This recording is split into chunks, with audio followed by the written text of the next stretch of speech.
আমার বাবা যখন আমাকে হুইল চেয়ারে বসা দেখেছেন, ওখানেই বাবা চেয়ারে বসে পড়েছেন।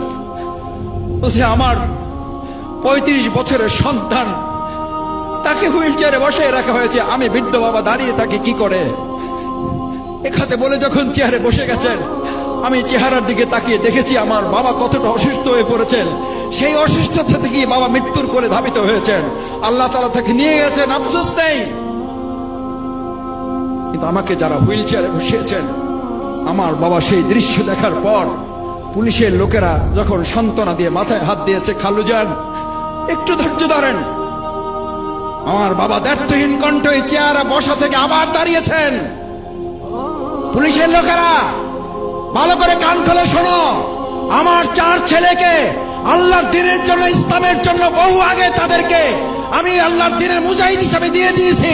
আর আল্লাহর সম্পদ আল্লাহ যেভাবে তাদের কাজে লাগায়, আমি সিরাজউদ্দিন তাতে খুশি আছি। আমাদেরকে কোনোভাবে থামিয়ে দেওয়া যাবে না।